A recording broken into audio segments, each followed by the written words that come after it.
নমস্কার বন্ধুরা, গোপালে হেসেলে আপনাদের সবাইকে স্বাগত। বাড়িতে বাজার যেদিন ঠিকঠাক না থাকবে বা বেশি কিছু রান্না করতে যেদিন ভালো লাগবে না, সেদিন কিন্তু আমার আজকের এই রেসিপিটা ট্রাই করতে পারেন। খুব কম সময়, একদম কম উপকরণে তৈরি হয়ে যাবে, অথচ খেতে ফাটাফাটি হবে। তাই চলুন সময় নষ্ট না করে রান্নাটা করে ফেলি। আজকে এই ইউনিক দারুণ টেস্টি নিরামিষ রান্নাটা করার জন্য আমি একটা তাওয়া বসিয়ে গরম করে নিয়েছি আর নিয়ে নিয়েছি কয়েকটা পাঁপড়। আমি এখানে মশলা পাঁপড় নিয়েছি, তবে কিন্তু এটা সাদা পাঁপড়েও ভালো হবে খেতে। এবার প্রথমেই এই পাঁপড়গুলোকে সেকে নেব। আমরা পাঁপড়ের ডালনা যখন করি, পাঁপড় কিন্তু আমরা ভেজে নিই, তবে এই রান্নায় কিন্তু পাঁপড়টা সেকে নিতে হবে। আর এটা কিন্তু একদমই পাঁপড়ের ডালনা নয়, রাজস্থানের একটা দারুণ টেস্টি পপুলার রান্না। একটা পাঁপড় দেখুন ভালো করে সেকা হয়ে গেছে। এবার এটাকে আমি তুলে রাখছি। আর এইভাবে আমি সবকটা পাঁপড় আগে সেকে নিচ্ছি আর তারপর নেক্সট স্টেপের দিকে এগোচ্ছি। সবকটা পাঁপড় দেখুন খুব ভালো করে সেকে নিয়েছি। এবার এগুলোকে ছোট ছোট টুকরো করে ভেঙে নেব। বন্ধুরা, এই রান্নাটা কিন্তু খুব চটপট হয়ে যায়। যেদিন বাজার ঠিকঠাক মতো ঘরে না থাকে বা রান্না করতে বেশি কিছু ভালো লাগছে না, সেদিন কিন্তু এই রান্নাটা করতে পারেন। খেতে অসাধারণ হয়। সেটা একবার ট্রাই করুন আর খুব চটপট তৈরি হয়ে যায়। সবকটা পাঁপড় ছোট টুকরো করে ভেঙে নিয়েছি। এবার এই প্লেটটাকে কিছুক্ষণের জন্য এক সাইডে রেখে দিচ্ছি আর নেক্সট স্টেপের দিকে এগোচ্ছি। রোস্ট করা পাঁপড়গুলোকে তো টুকরো করে রেখে দিয়েছি, আর এবার মূল রান্না শুরু করব। সেজন্য কড়াইয়ে অল্প তেল দিয়ে গরম করে নিয়েছি। এর মধ্যে প্রথমে দিয়ে দিলাম অল্প গোটা জিরে, দিয়ে দিচ্ছি অল্প একটু মৌরি, এর সাথেই যাচ্ছে একটা শুকনো লঙ্কা, অল্প একটু হিং দিয়ে দিলাম।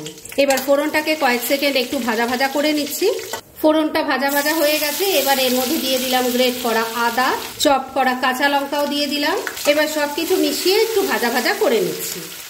মশলাটা একটু ভাজা ভাজা করে নিয়েছি। এবার এর মধ্যে দিয়ে দিলাম অল্প হলুদের গুঁড়ো। আমি কিন্তু এখন ফ্লেমটা একদম কমে রেখেছি। দিয়ে দিচ্ছি অল্প কাশ্মীরি মির্চ পাউডার, 1 চামচ দিয়ে দিলাম ধনের গুঁড়ো, স্বাদ মতো নুন দিয়ে দিচ্ছি। তবে নুনটা কিন্তু পরিমাণে একটু কমই দেবেন, কেননা পাঁপড়ের মধ্যেও নুন থাকে। এবার সবকিছু মিশিয়ে নিয়ে মশলাটাকে খুব ভালো করে কষিয়ে নিচ্ছি। বন্ধুরা, আপনারা আমার রেসিপি দেখার সাথে সাথে আমার ফেসবুক পেজ গোপালের হেসেল, তাতেও ভিজিট করতে পারেন। ডেসক্রিপশন বক্সে লিংক দেওয়া আছে। মিনিট খানেক সময় নিয়ে মশলাটাকে ভালো করে কষিয়ে নিয়েছি। এবার এর মধ্যে দিয়ে দিচ্ছি 2 চামচ ফেটানো টক দই। এটাও ভালো করে মিশিয়ে একটু কষিয়ে নেব। মিনিট 2 সময় নিয়ে মশলাটাকে খুব ভালো করে কষিয়ে নিয়েছি। এর থেকে এখন তেলটা সেপারেট হয়ে গেছে।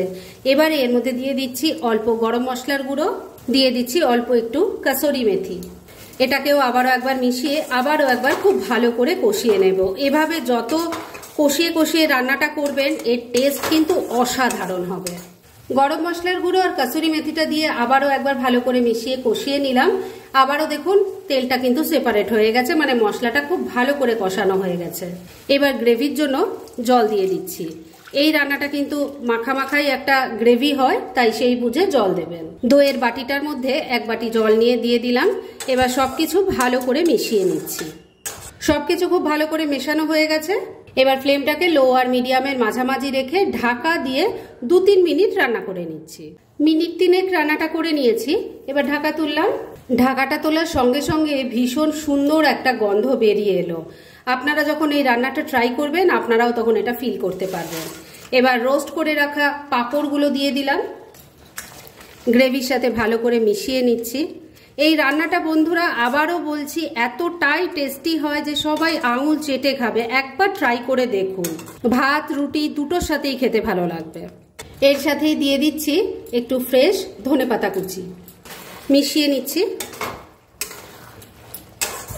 পাঁপড় আর ধনেপাতা কুচি দিয়ে গ্রেভির সাথে ভালো করে মিশিয়ে নিয়ে মিনিট খানেক আবারও রান্না করে নিয়েছি। এবার কিন্তু দুর্দান্ত স্বাদের এই পাঁপড়ের সবজি একদম পরিবেশনের জন্য তৈরি। এবার গ্যাসটা তাহলে বন্ধ করে দিলাম।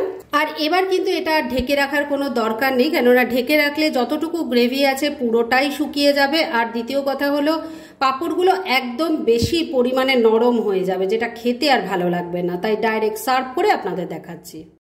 ফ্রেন্ডস, আমার আজকের এই দুর্দান্ত স্বাদের পাঁপড়ের রেসিপি একদম রেডি হয়ে গেছে এবং আমি সার্ভ করে দিয়েছি। পাঁপড়ের ডালনা তো অনেক খেয়েছেন, এবার এই রাজস্থানি স্টাইলে পাঁপড়ের রান্নাটা করে দেখুন, খেতে কিন্তু অসাধারণ হয় আর খুব কম সময় কম উপকরণে তৈরি হয়ে যায়। তাই দেরি না করে পারলে এটা আজই একবার বানিয়ে ফেলুন, আর তারপর কেমন লাগলো সেটা প্লিজ কমেন্ট করে জানাবেন। এরকম ধরনের অনেক ভালো ভালো নিরামিষ রান্নার রেসিপি আপনারা গোপালের হেসেল সার্চ করলেই পেয়ে যাবেন, যার মধ্যে থেকে কিছু কিছু আমি সাজেস্টেড বক্সেও দিয়ে দেবো, সেখান থেকেও আপনারা দেখে নিতে পারেন। তাই গোপালের হেসেল অবশ্যই ভিজিট করুন।